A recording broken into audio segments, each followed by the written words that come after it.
Alright, hello everyone, this is Crota giving you game 1 in a series between Mouse, Strelok, and Xlord here on Tall Dream Altar.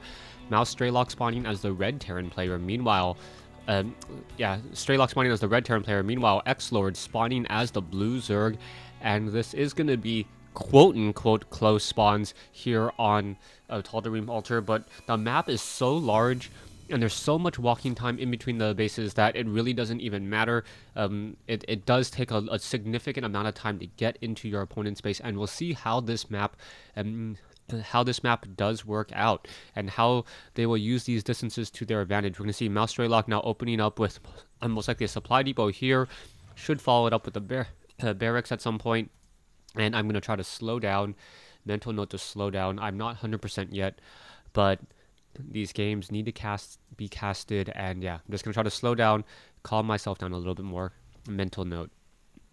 Now, there is a long amount of walking distances between these two bases, and because of that, I don't think early barracks pressure is early barracks pressure is the way to go. You can take a look over here. Currently, no refinery is in play, but that's because he doesn't have enough minerals for it. But yeah, I don't think early barracks pressure, if he does go off of one racks for quite some time, it may be just because he wants to go for an early command center. Tall Dream Altar does favor a much more macro style of play. It's fairly easy to defend against any early rushes, stim timing pushes, stuff like that. All very, very easy to defend against.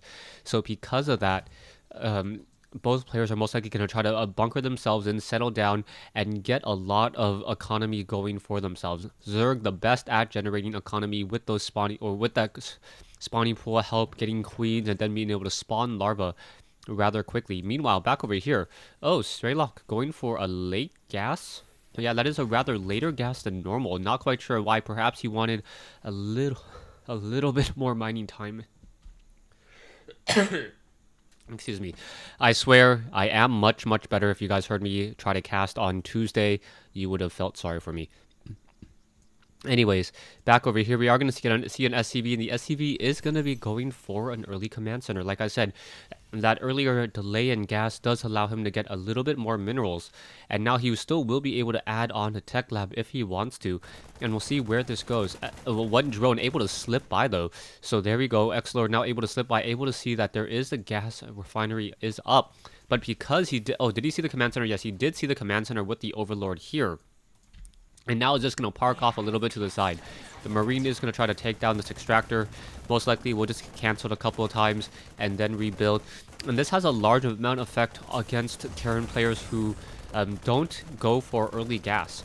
Because of the delayed in gas, Xlord is not going to go for another extractor there. So saving 25 minerals instead of trying to put down another extractor. As this SCV now continues to wander away, we now see more Marines currently being trained. So it's going to be 2 Marines on the front door. Should be able to handle a decent amount of Zergling pressure, as Xlord isn't producing that many more Zerglings. So 2 Zerglings, one Zergling going to quickly fall to 2 Marines very easily, as the SCV is still wandering around the map, looking to see if there is any additional expansion set up. So you can see the Overlord here. Overlord's being positioned by Xlord, and I really think that this map favors heavy Zerg play. There is a lot of these high ground terrains that are untraversable, so Reapers and Siege tanks cannot use this high ground terrain. It might as well just be an open hole in the map, as Terran players cannot utilize this to their advantage either, making it very easy for Zerg players to hide Overlords in that position and get plenty of sight. So that is a definite benefit, since we do have flying farms coming in from Xlord. I'll turn down my music a little bit, as I'm sure you guys don't want to hear it. Strelok now moving over with 1 orbital command, and now, very interesting, going into a double factory build, one with a reactor, and now going to use a tech lab in order to get the infernal pre-igniter research, and that pre-igniter research allowing Hellions to 2-shot drones and 2-shot Zerglings with their high mobility is definitely going to help out. The Spine Crawler is just continuing to move across the map now. You can see the Queens down over here, making sure to keep up on that spawn larva. And by keeping up that macro, it should be able to get a large number of drones and a large army very easily. You can see 2 Hellions currently being trained. A third one could be trained pretty easily as well. There you go, finally getting 3 Hellions. Already having 3 Hellions. So we could have an army of about 9 Hellions as these units make their way out. So 9 Hellions look to deal a lot of damage. And we'll see what Strelok transitions into. Starport, definitely a possibility, just because the amount of gas that he's currently sitting on. He's sitting on about 350 gas, not that many minerals, as that is what tends to happen when you go very, very heavy Hellions early on in the game. You just start to collect a lot of gas, and then you need a way to relieve it. Yeah, pun intended, or double meaning intended. Hopefully you guys aren't, you know, too disgusted. Anyways, back over here, Zerglings are making their way out. Spine Crawler here, and now no hatchery here, but the rocks have been cleared out. As soon as these Hellions move out, yeah, an army of 9 Hellions with that blue flame research about to be completed, look to deal serious damage here. You can see the Hellions, quickly taking down a Zergling. And now how is he going to position himself? Xlord does have a lot of Banelings set up, and now quickly scanner sweeping and finishing off all of those creep tumors relatively quickly, and now an evolution chamber going to block the way there. So now trying to get into perhaps into position, and needs to pull away, needs to make sure the Hellions are good enough to get some splash damage onto those Banelings before those Banelings actually find their target, and killing even more Banelings there. The losses are starting to rack up, and that is a heavy amount of losses, even though they are not drone kills. Xlord will be forced to try to replenish that army, and 5 Hellions make their way through, and in comes another Queen to try to intercept them, but drones getting toasted. Barbecue drones galore, and here just drones are just getting killed and killed. 12 kills already as those Hellions just continue to rack up even more and getting even more drones. Being very, very careful. Those Hellions are on a suicide mission, and that's why the drivers always seem to look very, very pensive and face-palming, and down goes that last Hellion. But the damage has been done. 16 workers versus 2 workers killed. Taking a look at the overall economy, 41 SCVs versus 25 drones. Army-wise, the Terran player is a little bit behind, but Xlord does not have the units to counter that, even 2 or 3 Hellions, which should be coming out in just a moment. No, now completely doing a tech switch into Marines and tanks. So this is a tech switch into Marine tanks. There are still 3 Hellions out here. The Hellions looking to deal more damage as a hatchery being built here. So Strelok looking to Strelok looking to Mouse Strelok. Sorry, Lord now trying to rebuild his economy as the Hellions coming back over here, going to get a lot of Zergling kills once more. Just just toasting them pretty quickly. And you can see how much damage is dealt. The Queens, however, getting some damage, able to take down one of those Hellions. Those Hellions with that little blue flame animation. If you're ever curious, I guess there is a blue flame as opposed to a red flame, even though when the Hellion does not attack. As a Spire now coming into play as well. So a Spire means Mutalisk, but there's not going to be that many. Xlord is not running off of that much gas just quite yet. He needs to get another gas over here. Then he'll be able to train about 6 to 7 Mutalisks a minute, and that is going to be pretty helpful there. Hellions quickly getting surrounded by those Zerglings, and now Xlord has a little bit more room to breathe. Strelok still just sitting back with a pretty decent large number of Marines now. Combat shield being researched in addition to the level 1 weapons upgrade, more siege tanks being added.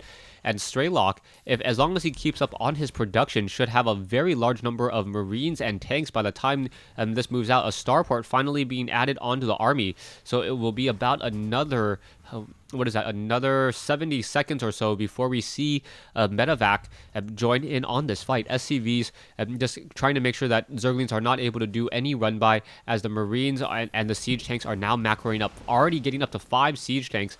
So 5 siege tanks making their way out with a decent number of Marines, and during the walking distance, the Mutalisk now trying to come into play here, but there's already a group of Marines, and the Marines trying to catch up to those Mutalisks, unable to do so, as a couple of Zerglings going to get quickly shut down there, but the Mutalisk now catching a couple of tanks in transition, and now the Marines finally turning around, trying to offer some support there, and now scanner sweeping to make sure that there are no creep tumors down, as those Banelings are just so fast. Marines, those Banelings did not try to engage there, as they did not want to fight back against those siege tanks. Marines now slowly pushing their way forward. We should be getting a medevac out soon, so Strelok using the timing on this to make sure that he has his Marines and siege tanks in position. He needs to get a little bit closer if he wants to try to destroy this hatchery down over here.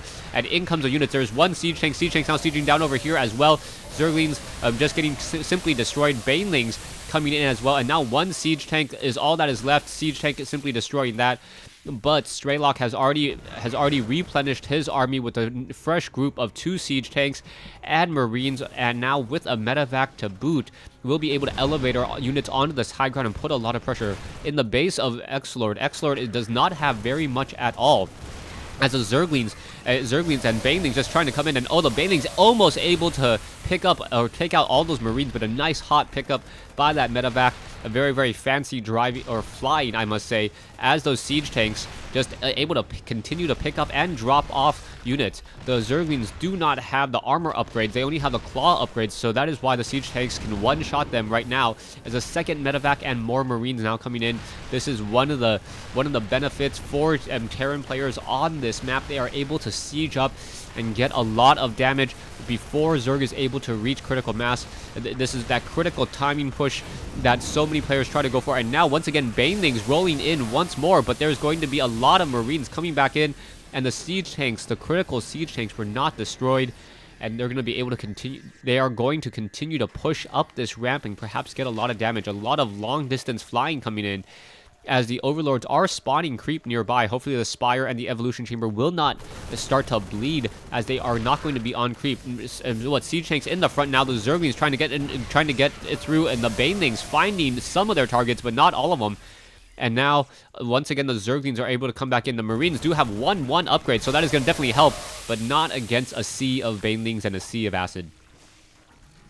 Siege tanks now once again pushing through. We do have this expansion over here. It looked like Strelok had to bring over a couple Marines. Perhaps a Zergling was landing underneath or burrowed underneath, unable to do anything else. Does he even have burrow? No, he does not have burrow. Just had a Zergling underneath there, most likely. Back over here is the siege tanks out of position. They are not going to be able to really offer any cover fire for those Marines. The Marines definitely need the tanks to blow up and detonate those Banelings before those Banelings find their target. Those Banelings are upgraded 1-0, so 39 damage. Able to get a lot of damage in onto those Marines. 55 hit points after 1 stim pack and 39. They're down to 6 hit points, and that's nothing 1 quick or 2 quick claws from a Zergling cannot take care of. Mutalisk once again still on the move, looking to perhaps make the map a little bit smaller for themselves, and make the map feel smaller and try to get more and more map control. But looking at the food size, 95 compared to 148, Strelok, as long as he continues to press his advantage and not over risking anything, he should be fine. Banelings unable to get in there just in time at all, as those siege tanks now sieging up once more. There is another hatchery trying to be built over here, as the Zerglings trying to run in, and with a planetary fortress. Oh, yeah, 1 planetary fortress shot already killing 3 Zerglings where they stand. A very nice amount of splash damage there, as the siege tanks are now going to perhaps elevator. Oh, that medevac, very, very dangerous there. 2 Marines and those Mutalisks using that range of 3. And that definitely does help, as the medevac's now dropping up onto the high ground. It looks like the medevac, is not able to unload that last target there, as those Mutalisks are now just continue to just try to put more and more pressure. But there are a decent number of medevacs, and that's why he's able to absorb so much damage, unable to pick up those Marines or into safety there, as those Mutalisks now once again coming back in. There is a decent number of Marines here, but a lot more in the back, which can easily stim and get in a lot of damage. It looks like Xlord now trying to perhaps do a flank from behind and from the front at the same time, but he doesn't have the army. Yeah, this is not even a close game at this time. About 7,000 resources versus 3,200, and with even more units now coming in and entering into the battlefield, things are just not looking good at all. Strelok now making their way out. Marines trying to come in. Siege tanks, unable to finish off any of those Zerglings. Those Zerglings are going to be more of a nuisance than anything else, as this Terran siege just continues. We do see there is two SCVs now trying to battle it out against a Zergling. The Zergling will be able to, not able to take down 2 SCVs, as the SCV does have 1 armor there, as the Marines and siege tanks continue to blast forward, and with a scanner sweep able to take down this hatchery. And there's the GG by Xlord. I know I did do a lot of name mix-ups between Xlord and Strelok. My apologies, but yeah, very close game, or a very exciting game. But it just seemed like Strelok pressed his advantage, got it early on, never relinquished it, and Xlord really never recovered from those Hellions. In diamond play or even low level master, you kind of assume, or you kind of hope, that while your opponent is microing those Hellions and just dealing a lot of damage towards your economy, that he's not able to keep up with his production. But during that time, he was still able to do a tech switch to siege tanks, and then start slowly building up that siege tank army, 5 siege tanks and a couple marines early on, and then continuing to replenish those forces, eventually giving him the win. Thanks for watching. Thanks for listening. Hope you guys enjoyed this 1v1 replay.